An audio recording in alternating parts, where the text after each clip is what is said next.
In modern society, rest is often framed as something earned, postponed, or justified, rather than recognized as a necessary phase of living. Since moving to Ireland, I've reshaped my relationship with the cold seasons, turning winter into a period of slowness and rest, and a space where ideas can take shape. Winter demands a different pace, a biological and psychological shift. In my winter series, I explore winter as a vital state of rest that gives more space to clarity, to reorganization, which then leads to more creativity. Cats have begun to appear more frequently in my recent works. They excel at resting and relaxation. They sometimes sleep up to 16 hours a day, and they inspire me to slow down and embrace rest. Not as laziness, but as essential rejuvenation.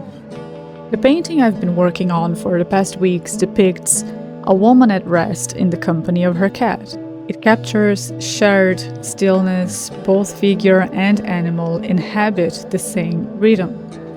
Living alongside cats has profoundly shaped my understanding of rest as a condition just as necessary as movement.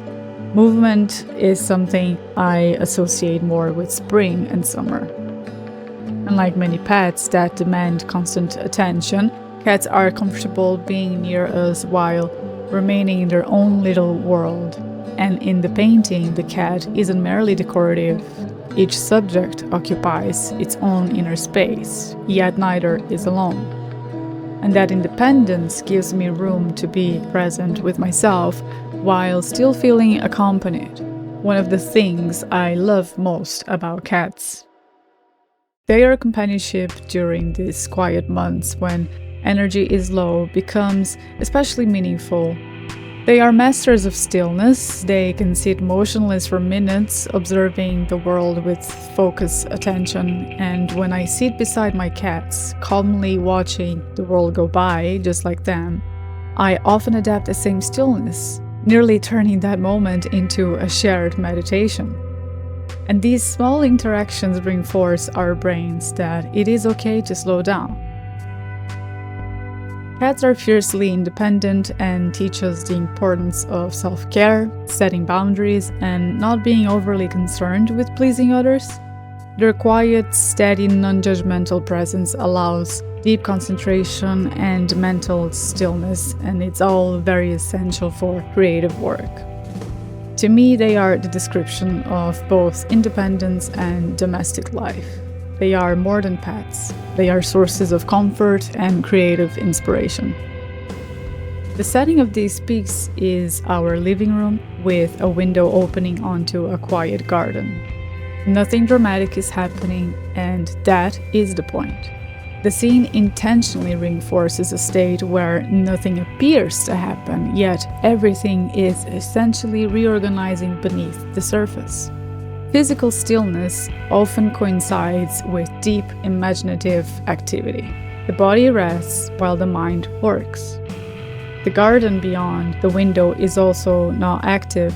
Nothing seems to be blooming and everything is paused during this season, and this detail is meant to echo the figure's state. Nature doesn't rush its cycles. The garden implies return and renewal in its own time.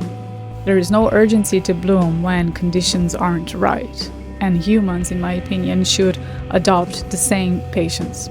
But by contrast, we often struggle with this. Periods of low energy, reduced output, or quiet reflection are frequently seen as failure, followed by the sense of guilt of not doing enough. And the pressure to remain visible and productive year-round leaves little room for slower, darker, or less immediately rewarding cycles. So this work, and the entire winter series I'm working on, wants to push against that pressure. Rest is not a gap between meaningful moments. Rest is a meaningful state in itself. Withdrawal, I think, can be quite restorative. So winter in this sense becomes a shared experience between the figure and the cat, between the interior and exterior, and why not between the artwork and the viewer, because it offers a place to pause, to recognize our own need for rest and to reconsider the value placed on constant productivity. Ultimately, this painting in the series explores trust. Trust in the body's rhythms, in the necessity of quiet phases, and trust that creativity does not disappear when invisible, but often deepens when given time and stillness. Not every season is meant for visible growth. Some seasons prepare the ground for more productive moments to come.